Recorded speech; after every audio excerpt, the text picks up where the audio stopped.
안녕하세요. 저는 30대 후반의 공무원직으로 열심히 나라를 위해 일하고 있는 여자입니다. 제가 이곳에 사연을 올리게 된 계기는 몇 년 전에 저에게 일어난 아주 어이가 없고 소름 끼치는 일이 발생했기 때문입니다.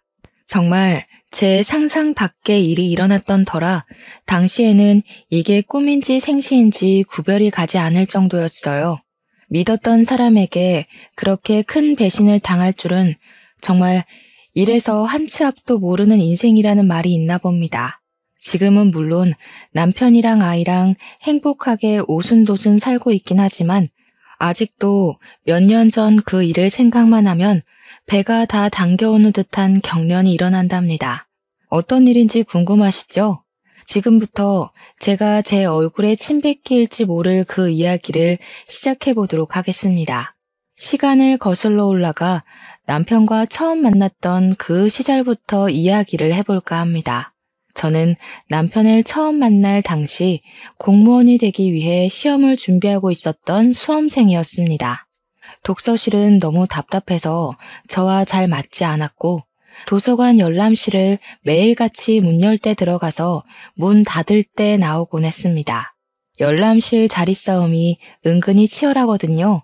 그래서 매일 아침 7시에 가서 자리를 맡아서 공부를 하고 있었죠.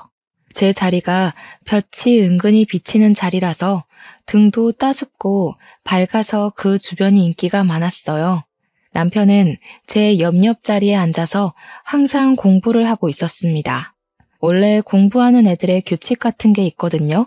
자기가 앉던 자리에 앉아서 공부를 해야지만 집중도 잘 되고 문제도 술술 잘 풀리는 그런 하찮은 징크스요. 그날 원하는 자리에 앉지 못하면 은근히 공부가 안 되고 신경 쓰이고 해서 하루를 망치곤 하거든요. 매일 아침 7시에 가서 문 열자마자 그 자리를 차지하고 공부를 하는 자리에 집착적인 사람은 물론 저와 남편밖에 없긴 했습니다.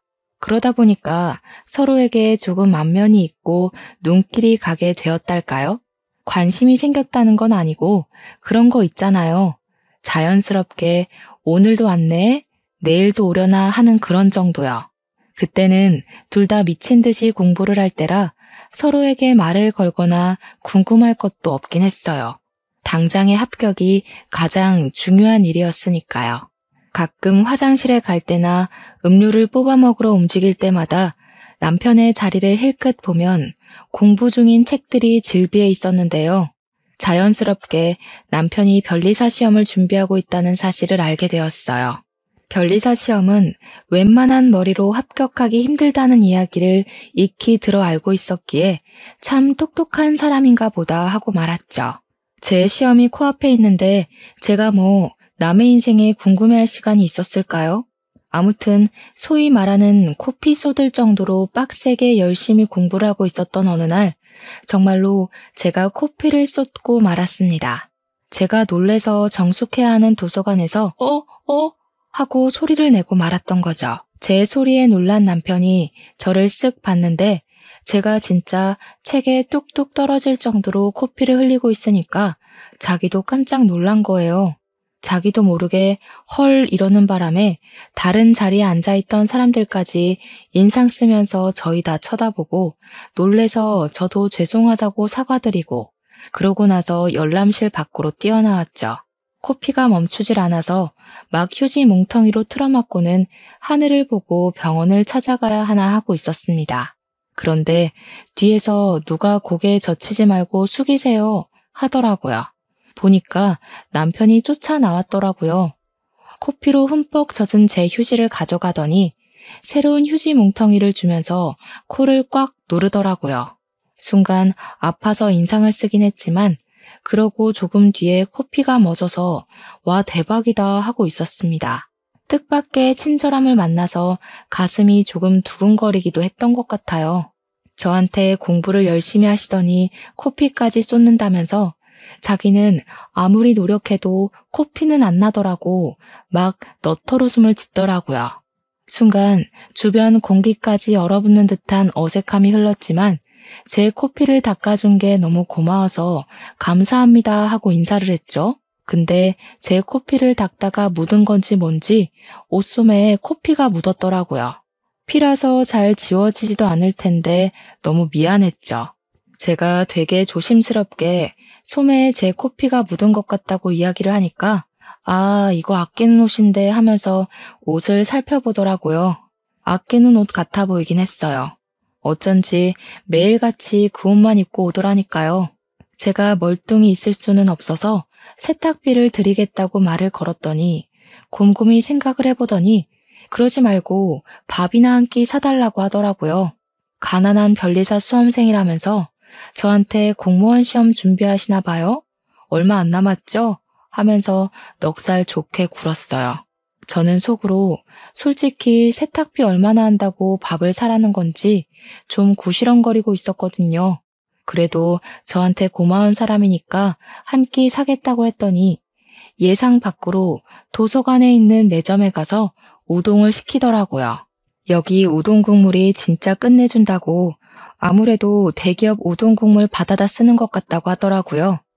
은근히 웃긴 모습도 있고 사람이 수더분하기도 하고 밥 먹는 내내 어색할 것 같았는데 의외로 재밌고 어색하지도 않았습니다.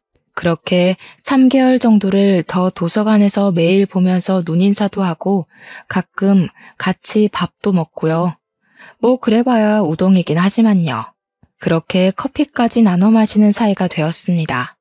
저는 시험 전날이 다가왔고 오늘이 마지막 도서관 출입이 되겠다고 깊은 다짐을 하면서 공부를 시작했어요. 그런데 옆자리에서 계속 저를 힐끔힐끔 보던 남편이 저한테 쪽지를 하나 건네주더라고요. 내일 시험이죠? 이렇게 쓰여있는 쪽지를요. 제가 고개를 끄덕이니까 잠깐 나가서 커피라도 한잔하자고 하더라고요. 남편을 뒤따라서 나가니까 저한테 초콜릿 상자 하나를 내미는 게 아니겠어요? 시험 잘 보고 오라고 꼭 합격하라면서요. 그러더니 혹시 합격이라도 하면 내일부터 도서관에 나오지 않는 거냐고 물어보더라고요. 이 차는 면접이라서 굳이 나올 필요 없을 것 같다고 이야기하니까 번호를 좀 알려달라고 했습니다. 얼굴이 빨갛게 변해서 이야기를 하는데 괜히 저까지 얼굴이 달아오르는 느낌이었어요. 못 알려줄 것도 없다 생각해서 번호를 교환하고 저는 다음날 공무원 시험을 봤고요. 가채점 결과 무난하게 합격할 수 있을 것 같았습니다.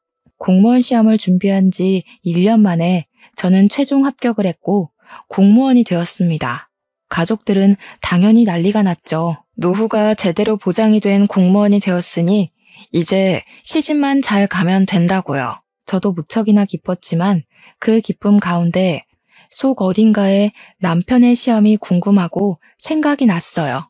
제가 시부 생활을 끝마친 뒤 주민센터에 발령이 나서 일을 하는 동안에도 남편은 열심히 공부를 하고 있었습니다. 공무원이라는 게 민원만 잘 해결해서 끝이 나는 게 아니더라고요. 정말 일이 너무 나빠서 정신이 없을 정도였습니다. 이 일을 어떻게 한 사람이 다 했을까 싶기도 했고요. 인원이 하루빨리 충원되기만을 기다렸죠. 그렇게 바쁜 와중에도 사람들은 죄다 연애도 하고 취미생활도 즐긴다고 하잖아요. 저도 뭐 별반 다를 거 없는 인간이더라고요. 하루가 어떻게 흘러가는지 모를 정도로 일이 바쁜 와중에도 틈틈이 남편과 연락은 이어나갔습니다.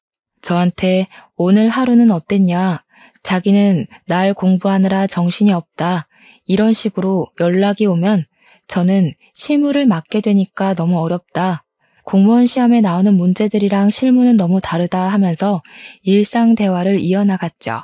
남편은 주말에도 공부를 해야 하니까 사실 만나서 밖에서 뭐 데이트를 한다거나 하는 일은 없었지만 도서관에는 휴관일이라는 게 존재한답니다. 나라에서 운영하는 공간이다 보니 주에 한 번 휴관일이 꼭 있거든요. 그때나 잠깐 만나서 못다한 이야기를 꼭 피웠죠. 제가 일하는 주민센터가 도서관이랑 멀지 않은 곳이라는 것도 큰 장점 중에 하나였어요. 점심시간에 실무관들이랑 같이 밥을 먹지 않아도 되는 날에는 도서관에 가서 남편이랑 같이 우동을 먹었거든요. 그렇게 시간을 보내다 보니까 어느 날 문득 우리가 데이트를 하고 있는 게 아닌가 하는 생각이 불쑥 들더라고요. 저는 항상 명확한 걸 좋아하는 성격이었기에 그냥 남편에게 대놓고 물어보았습니다. 혹시 우리 무슨 사이인지 알아요? 하고요. 한참 말이 없던 남편이 저한테 쑥스러워하면서 말을 하더라고요. 사실은 어떻게 말을 해야 하나 고민을 하긴 했었다면서 우리 사귈래요? 하고요. 저도 뭐 남편한테 스며들고 있었던 터라 고개를 끄덕이며 긍정의 표시를 보냈고 우리 둘은 그날부터 연인 사이로 발전하게 되었습니다. 남편은 저와 연애를 시작한 지 얼마 되지 않아 변리사 시험을 보았고요. 아쉽고 슬프게도 1차에서 낙방을 하고 말았습니다. 변리사 자격증을 따는 게 정말 쉬운 일이 아니더라고요. 물론 공무원 시험도 쉬운 건 아니었지만 조금 차원이 다르다고나 할까요? 진짜 쟁쟁한 똑똑이들 사이에서 치열하게 경쟁을 해내고 쟁취를 해야 했어요. 저라고 쉽게 공무원이 된 건 아니지만 변리사 시험은 아예 1년을 통으로 써가면서 시험을 봐야 하니까 힘들긴 하겠더라고요.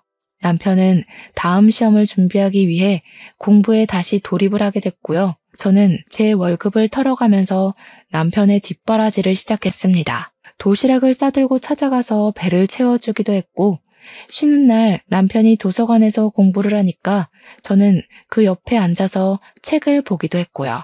그냥 같은 공간에 있는 것만으로도 행복하고 안정감이 느껴지더라고요. 그런 식으로 소소한 데이트를 즐기면서 1년을 보냈고 남편은 두 번째 시험을 보게 되었습니다. 이번에는 1차를 합격했기 때문에 더 집중해서 2차 시험을 준비하고 있었어요. 4개월이라는 시험 준비 기간이 존재했기에 남편은 정말 마지막이라고 생각하고 준비를 할 거라고 다짐을 했죠. 4개월은 정말 꼬박 공부에만 매달렸음에도 남편은 2차 시험 결과를 낙방으로 맞이해야 했습니다. 그렇게 연말은 찾아왔고 남편과 저는 우중충한 분위기로 새해를 맞이할 준비를 시작했어요. 그렇게 2년 가까이 만나오면서 나이가 어느 정도 혼기에 가까워져 오게 되었습니다. 물론 남편과 알게 된 시간은 좀 더 길었지만 연인이 된 시점으로 봤을 때는 2년이었죠. 제 나이가 벌써 35살에 접어들었고 집에서는 공무원 딸내미 언제 시집가나 목 빠지게 기다리고 계셨어요. 솔직히 공무원이 월급은 좀 작을지 몰라도 연금 생각하면서 버티는 거 아니겠습니까? 정년도 길고 노후 보장은 정말 확실한 직업이니까요. 게다가 나라의 녹봉을 먹는 직업이니 국가에서 지원이 나오는 것도 꽤 괜찮은 게 많았거든요. 자연스럽게 선자리가 줄줄 이어지곤 했습니다. 그때마다 저는 당연하게도 만나는 사람이 있다고 거절을 하긴 했었는데 저희 집에서는 무척이나 탐탁지 않아 했습니다. 변리사 시험을 준비 중인 남편은 기약 없이 공부를 해야 하는 입장이었으니까요. 공부만 죽으라고 하는 사람이 돈이 있겠습니까? 당연히 돈도 없고 돈을 벌지도 못하는 입장이었으니까 우리 딸이 뭐가 모자라서 저런 남자를 만나냐고 했어요. 같은 공무원이나 아니면 교사 같은 사람이라도 만나면 정년까지 얼마나 안정적이겠냐고 저를 설득하셨죠. 어쩐지 선자리를 들이밀 때마다 저랑 비슷한 직업군에 있는 사람들로 추려오시더라고요. 저는 버티다 안 되겠기에 남편에게 솔직하게 이야기를 했습니다. 집에서는 제가 하루라도 빨리 결혼하길 원하고 있다고요. 안정적인 직장을 가지고 노후가 보장된 사람이랑 결혼하기를 바라고 있어서 그런 사람들을 골라다가 선자리를 들이민다고 했습니다. 그때 남편은 정말 바보 같게도 저에게 헤어지자고 이별을 고했습니다. 자기가 앞으로 몇 년을 더 공부하게 될지 기약이 없다면서 부모님 마음에 쏙 들 수 있는 좋은 사람을 찾아가라고 했어요. 그런 남편의 자신 없는 모습에 저도 지쳐서 헤어지겠다고 해버렸습니다. 일주일이 지나고 2주일이 지나도 헤어진 남편에 대한 생각이 떠나가질 않더라고요. 밥은 먹고 있나 공부는 하고 있나 하면서요. 결국은 참지 못하고 도서관 앞으로 찾아가서 결심을 하고 열람실에 들어갔는데 남편이 없더라고요. 연애를 하는 동안에도 거의 땡땡이 치는 모습을 본 적이 없어서 어디 아픈 건 아닐까 걱정이 되더라고요. 저도 모르게 남편의 집을 찾아가게 되었습니다. 남편의 집 앞에 도착해서야 이성이 찾아오면서 제가 여길 왜 왔는지 도무지 모르겠더라고요. 문 앞에서 발만 동동 구르면서 어쩌지 어쩌지 하고 있는데 뒤에서 누가 저한테 저기요 하고 말을 거는 거예요. 웬 아줌마가 저를 의아하게 보면서 여기 무슨 일로 찾아오신 거냐고 묻는데 느낌이 딱 남편의 엄마, 그러니까 시모 같더라고요. 제가 진한 씨 어머님이세요? 하고 물어보니까 고개를 끄덕이시더라고요. 솔직하게 이야기를 하는 게 좋을 것 같아서 사실은 내가 진한 씨랑 오래 만난 여자친구라고 헤어졌는데 도무지 걱정이 되고 보고 싶고 해서 찾아왔다고 말을 했습니다. 그러니까 어머님께서 어머 하시더니 안 그래도 진한이가 요즘 도서관도 안 가고 정신 나간 사람처럼 굴고 있어서 걱정이었다고 하셨어요. 일단 집으로 들어오라는 말에 염치불구하고 집에 들어가니까 술 먹고 자고 있을 거라며 방을 알려주시더라고요. 연애하는 와중에도 남편이 술을 마시는 걸 단 한 번도 본 적이 없었는데 술을 먹고 뻗었다고 하니까 걱정이 되면서도 한편으로는 열이 받더라고요. 저는 전전긍긍 지 생각만 하느라고 일도 실수하고 멍 때리고 그랬는데 속 편하게 술 처먹고 자고 있다고 하니까 화가 안 나겠어요? 방에서 자고 있을 거라고 하셨으니까 방문을 벌컥 열었는데 술 냄새가 진짜 온통 진동을 하는 겁니다. 순간 공부를 하고 있어도 모자랄 시간에 이게 뭘 하고 있는 건가 싶어서 남편의 등짝을 짝소리 나게 때렸어요. 아팠는지 비몽사몽한 목소리로 엄마 왜 때려 하는데 어이가 없어서 내가 네 엄마로 보이니? 한마디 해줬어요. 그러니까 제 목소리에 놀라서 눈을 번쩍 뜨더라고요. 떨리는 목소리로 눈을 비비면서 여긴 어떻게 왔어? 하고 물어보는데 저도 울컥했어요. 네가 걱정돼서 왔다고 도서관에 얼굴 보러 갔더니 없더라고. 근데 술을 처먹고 자고 있냐고 한 소리 했죠. 갑자기 제 손을 덥석 잡으면서 미안하다고 자기가 실수했다고 저 없이는 못 살 것 같다고 하면서 엉엉 울더라고요. 뒤에서 조용히 지켜보시던 어머님께서 쟤는 왜 저래 하는 눈빛으로 남편을 바라보고 계셨습니다. 남편은 아랑곳하지 않고 너랑 헤어지고 공부도 안 돼서 내내 술만 먹었다고 자기 버리지 말라고 애원을 했어요. 저한테 어떻게든 자기가 변리사가 되어서 호강시켜 줄 테니까 제발 선보지 말라고 하더라고요. 가만히 듣고 계시던 어머님께서 저를 뚫어지게 쳐다보시면서 아가씨, 선 봐요? 하시더라고요. 그래서 아니라고 제가 보겠다고 한 건 아닌데 집에서 자꾸 닥달을 하신다고 이야기를 했죠. 어머님께서 한숨을 푹 쉬시면서 자기가 다 미안하다고 하셨어요. 우리 아들이 참 똑똑했어.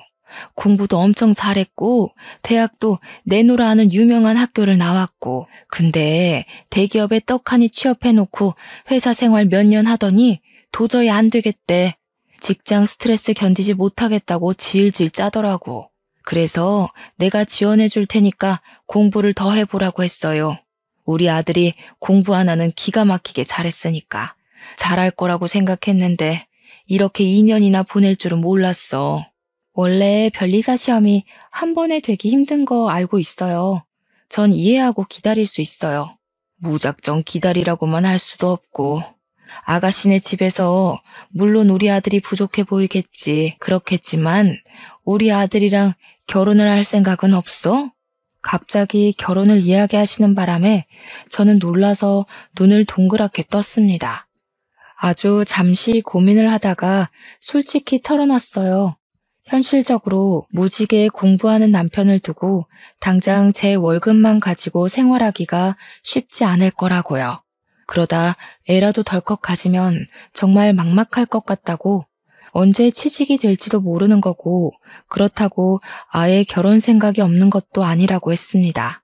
이번에 짧은 이별을 겪어보니까 서로에 대한 마음이 얼마나 깊은지 한 번 더 깨닫게 된 것 같다고요.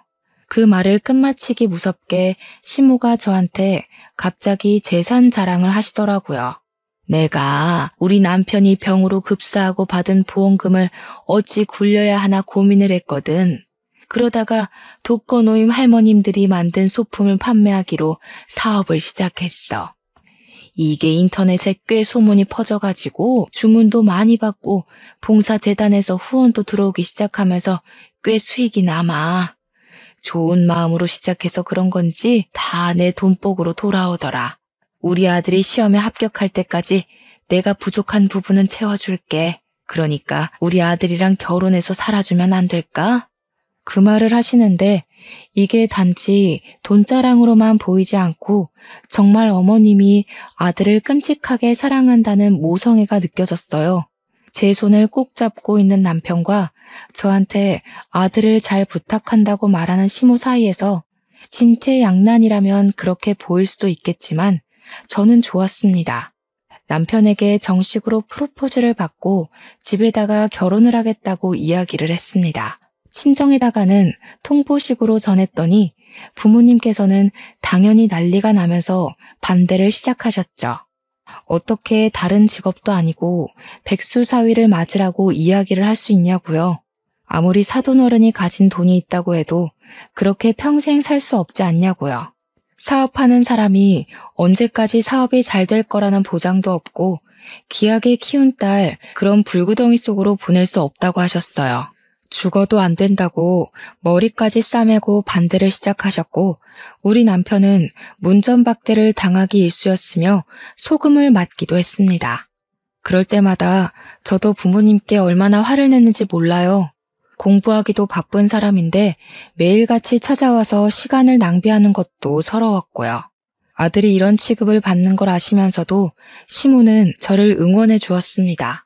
우리 아들이 죽고 못 산다는데 조금만 버텨달라고요. 제가 다 얼굴이 화끈거리고 죄송해서 할 말이 없었죠. 그렇게 한 달을 꼬박 매일같이 찾아와서 갖은 모욕을 당하면서도 제가 없으면 죽어도 안 된다는 남편에게 우리 엄마가 먼저 함락당하셨습니다. 우리 남편이 참 성품도 바르고 또 시모가 독거노인을 위한 사업을 하고 있다는 걸 알게 되면서 인성은 훈훈한 집안이라고 느끼신 거죠. 엄마가 마음의 문을 열고 집에 발은 들이게 해주자 집안 분위기가 점점 우호적으로 바뀌게 되었습니다. 철옹성 같은 우리 아빠는 끝까지 반대 의견을 굽히지 않았으나 결국 상견례 자리를 가지게 되었습니다. 물론 상견례 자리까지 오기에는 저의 단식 투쟁이 좀 큰일을 하긴 했죠. 결혼 허락을 해주지 않으면 집에 발도 들이밀지 않겠다. 내가 손주를 두루두루 낳고 살 때 아빠는 외롭게 살아갈 거라고 항쟁한 결과였습니다. 상견례 자리에서 시모는 고개를 연신 숙여가며 모자란 아들을 받아주셔서 정말 감사드린다고 인사를 하셨어요. 귀한 딸을 며느리로 맞이할 수 있게 허락을 해주셔서 감사하다고요. 시모가 저 자세로 나오면서 저를 아낌없이 사랑해주겠다고 말을 하자 우리 엄마도 몸둘 바를 몰라 하셨습니다. 아빠는 여전히 노기가 가라앉지 않아 심기 불편해 하셨지만요. 그래도 시모가 시집살이 같은 거 절대 시키지 않을 거라고 애들 살림에 관심 갖지 않을 거고 매달 일정 금액도 지원해 주겠다고 하셨어요. 집도 원한다면 본인 이름으로 대출을 받아서 해줄 거라고 하니 그제야 아빠의 화가 점점 가라앉았죠. 세상에 어느 부모가 자기 딸을 귀하게 대접해 주겠다고 연신 굽신거리는데 싫은 사람이 어디 있겠습니까? 결국엔 다들 웃는 얼굴로 상견례 자리를 마치게 되었고 자연스럽게 결혼식 날을 잡게 되었습니다.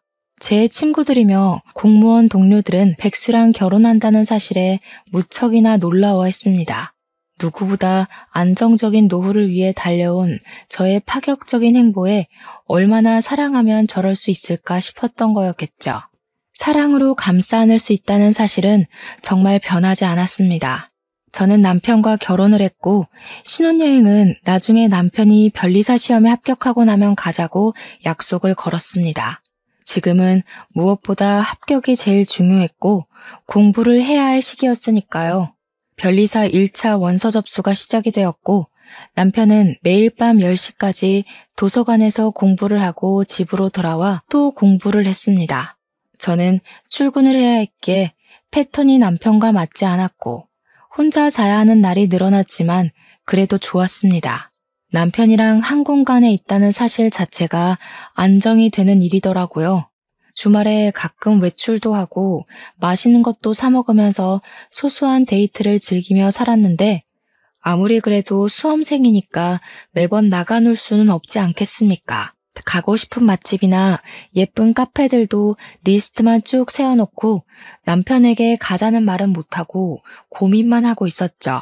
우리 부모님한테 가자고 이야기를 하면 아빠가 뻔히 그런 남편 만나니까 데이트도 못하고 고생하는 거 아냐?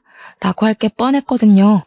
어쩔 수 없이 시모한테 혹시 어머님 저랑 데이트나 한번 하실래요? 하고 연락을 드렸죠. 그랬더니 시모가 처음에는 뭘 그런 아기자기한 곳을 자기랑 가냐며 피하시다가 남편이 공부 중이기도 하고 제가 다른 남자랑 갈 수는 없잖아요 하니까 가자고 하시더라고요. 한 번, 두 번 그렇게 저랑 맛집에 줄을 서서 밥을 먹기도 하고 예쁜 카페에 가서 서로 사진도 찍고 하면서 시간을 보내니 즐거우셨나 봐요. 맨날 집에서 일만 하시다가 젊은이들 가는 공간에 같이 가서 바람 쐬고 하니까 좋으신 거죠. 어느 날부터는 먼저 연락이 와서 파주에 엄청 맛있는 유부 우동집이 있다던데 한번 가보자 하면서 저를 끌고 다니셨어요. 그래서 남편보다 시모랑 훨씬 더 즐거운 추억을 만들게 되었죠. 항상 시모는 저에게 네가 우리 집안의 복덩어리다. 내가 우리 며느리 덕에 노후가 행복하다 하시면서 저를 축혀 세워주셨습니다.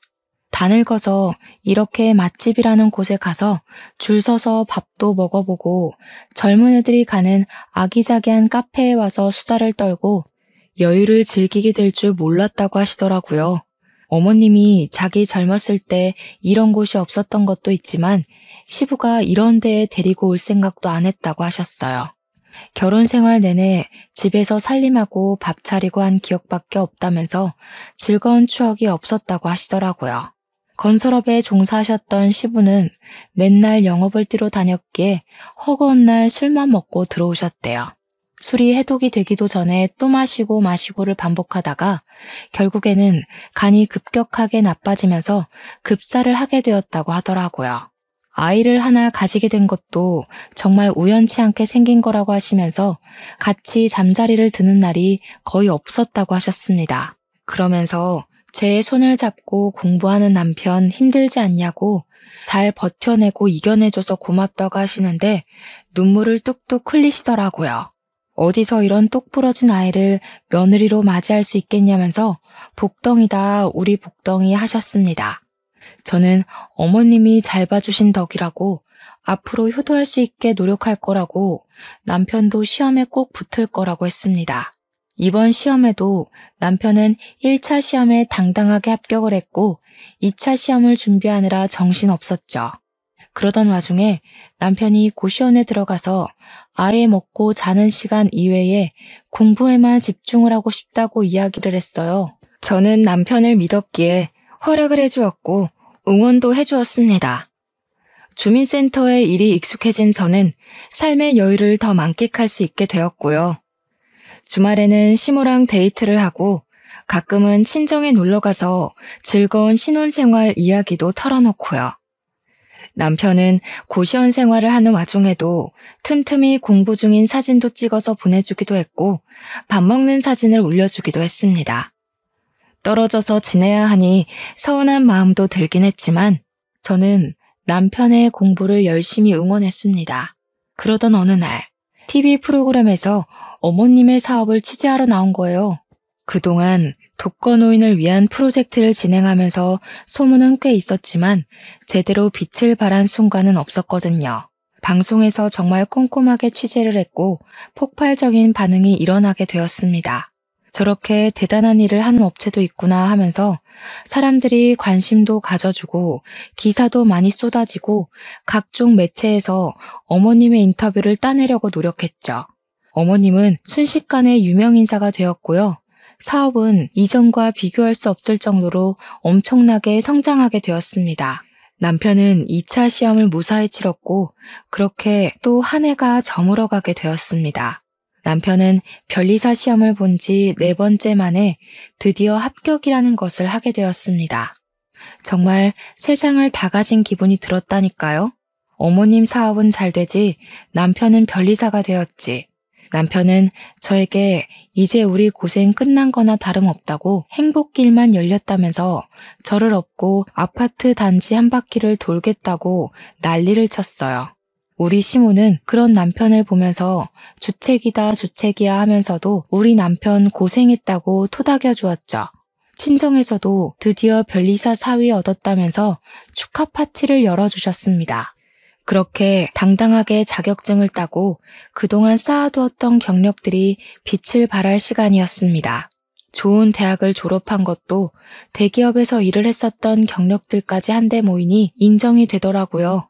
우리 남편은 시청에 있는 꽤 유명하고 큰 변리사 사무실에 취직을 하게 되었고 초봉치고는 꽤 많은 돈을 벌어오기 시작했습니다. 정말 너무나도 다행인 건 돈을 벌면 갖은 유혹에 시달릴 법도 한데 우리 남편은 정말 저밖에 모르는 사람이었다는 겁니다. 월급도 전부 저에게 갖다 바치고 합격했으니까 신혼여행을 다녀오자는 약속을 지키겠다고 하더라고요. 저는 생각도 해보지 않았던 신혼여행이라 무척이나 들떠 있었습니다. 구정 연휴에 앞뒤 연차까지 모조리 붙여서 길게 신혼여행을 다녀왔어요. 어머님께서는 저에게 가서 펑펑 쓰고 놀라며 큰 돈을 쥐어주시기도 했습니다. 우리 아빠도 드디어 변리사 명함이 찍힌 우리 남편을 보면서 인정을 해주었고요. 앞으로 우리 사위는 건강만 하라고 마음을 쏙 뒤집으셨네요. 그렇게 행복한 나날이 지속되는 줄 알았건만 남편이 새로 취직한 회사가 일이 정말 많은 회사였습니다. 가 신입이라고 일을 좀 적게 주나 했더니 정말 얄짤없이 굴려먹더라고요. 저는 어쩔 수 없이 주말 데이트는 시모와 함께 해야겠구나 하면서 새로운 맛집을 찾아 리스트를 정리하고 있었어요. 그런데 우리 시모도 사업이 갑자기 번창하게 되었다고 했잖아요. 그러다 보니까 인터뷰며 다른 기업이랑 협업이며 엄청 바빠지게 된 것이었죠. 공무원 생활도 바쁘다고 다들 입 아프게 이야기를 하는데 시모와 남편에 비하면 저는 정말 세 발의 피였습니다. 시모를 만나는 횟수가 점점 줄어들게 된 건 어쩔 수 없는 일이었어요. 일이 많이 바쁘시니까 지방 출장까지 가니까 내가 이해해야지 했죠. 그런데 어느 날부턴가 제가 전화를 하고 문자를 해도 시큰둥한 반응을 보이시는 게 아니겠어요? 주말에 바쁘시냐고 지난번에 못 가본 맛집에 가자고 이야기를 하면 저한테 그날은 다른 회사 사모님들이랑 약속이 있다고 거절하시고요. 또 어떤 날은 같이 협업을 하기로 한 대기업 임원들이랑 골프를 치러 가기로 했다고 바쁘다고 하시고요. 저는 우리 시모가 골프를 칠 줄 안다는 사실도 전혀 모르고 있었거든요. 오죽하면 저한테 화나신 게 있는 건가 싶을 정도였어요. 저한테 예전처럼 다정하지 않고 쌀쌀맞게 이야기를 하셨거든요. 하루는 남편이랑 같이 시댁에 갔는데 시모가 남편을 보면서 활짝 웃으시고는 우리 귀한 아들 어서와 하시더니 저를 보고는 왔니? 한마디 하시는 거예요.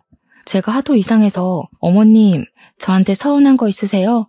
하니까 내가 너한테 뭐가 서운하겠니? 그냥 속이 터지는 거지 하더라고요.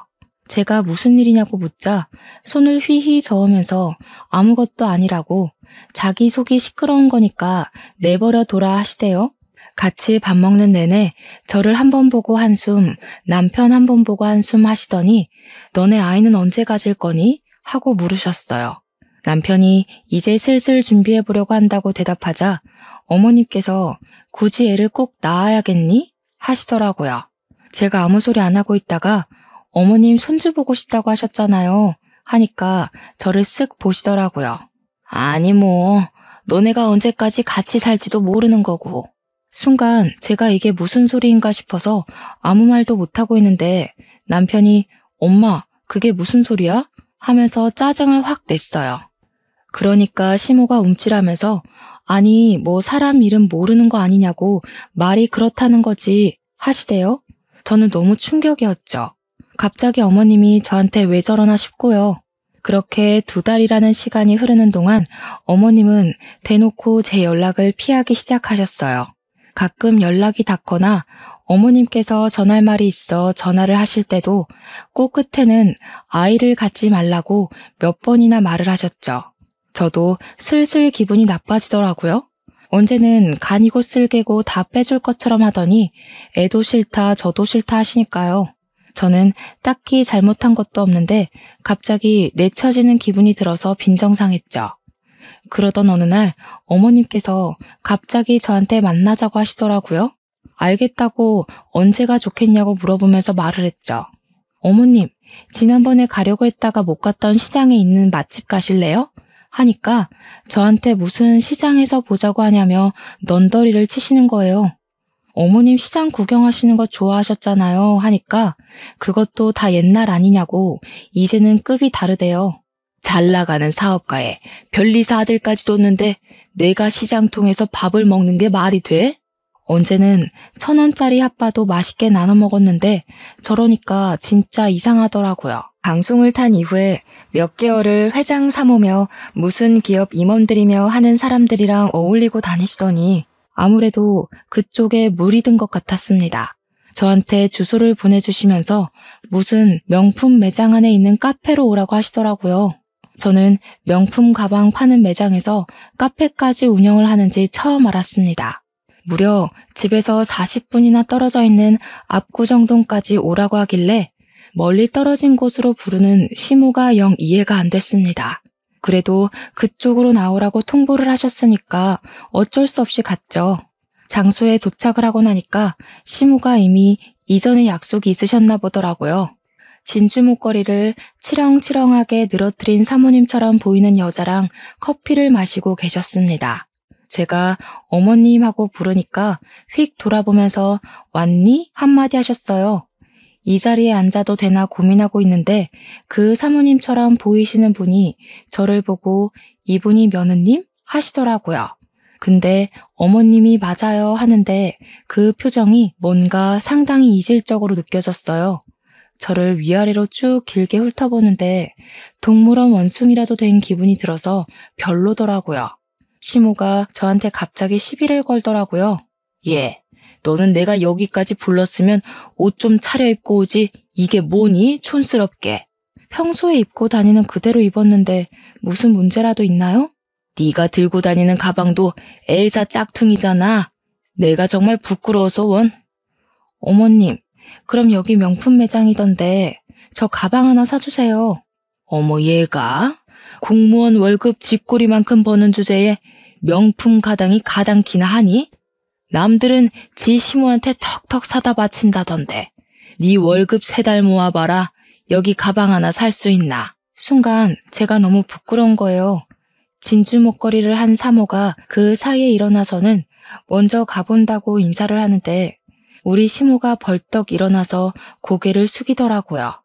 사모님, 다음에 뵙고 다시 이야기 나누자고 굽신거리면서 제가 잘 타이를게요 하는데 이게 뭐지 싶었어요.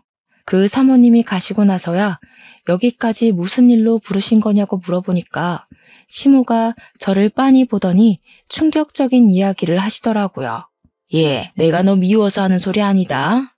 우리 아들이 변리사가 되고 곧 억대 연봉을 받을 예정인데 한 달에 겨우 200만 원 버는 너랑은 급이 안 맞지 않겠니? 나도 사업이 잘 풀리고 나니까 내놓으라 하는 기업들 사모님한테서 이런저런 이야기를 듣게 되더라. 방금 나가신 사모님이 A기업 사모님인데 그 딸이 이혼해서 혼자라고 하더라고. 저는 시모가 무슨 이야기를 하는지 전혀 감이 오지 않아서 그냥 듣고 있었어요. 우리 아들이 변리사라고 하니까 마음에 든다고 하시면서 결혼했냐고 묻대. 하긴 했다고. 근데 언제 헤어질지는 모른다고 했지. 어머님, 그게 지금 무슨 소리세요? 자기 딸도 돌싱이라면서 애만 없으면 이혼시키고 재혼시키는 게 어떻겠냐고 하시더라. 집안도 빵빵하고 딸이 음악을 했는데 음대에서 교수하고 있대. 너랑은 완전히 급이 다르지 않니? 그래서 지금 저보고 이혼이라도 하라는 말씀이세요? 공무원 시험 한 번에 합격했다더니 말귀를 잘 알아듣는 건 아주 좋아. 우리 아들 좀 놔주라. 우리 아들 재혼하면 더 잘 나갈 수 있는데 내가 마음이 급해서 너무 섣부르게 결혼을 시켰어. 제가 진짜 어이가 없어가지고 믿었던 시모에게 발등 제대로 찍힌 거죠. 저도 할 말은 해야겠다 싶었습니다. 제가 어머님 아들이랑 결혼해서 백수이던 시절에 돈 다 벌어와서 먹여 살린 거 아시죠? 그 뒷바라지 다 해가면서 별리사 만들어놨더니 이젠 나가 떨어지라고요?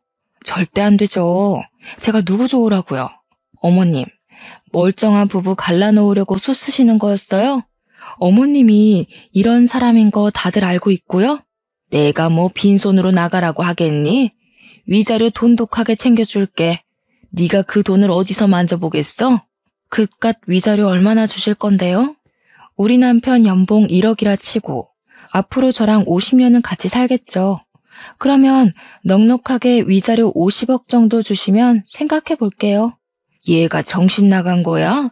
50억이 네 집 개 이름이니? 어머님이 지금 저한테 하시는 말이 개소리인 건 알겠네요. 그리고 벌떡 일어났습니다. 저한테 뭐라고? 하면서 소리를 질렀지만 저는 가방 들고 그 매장을 나와버렸어요.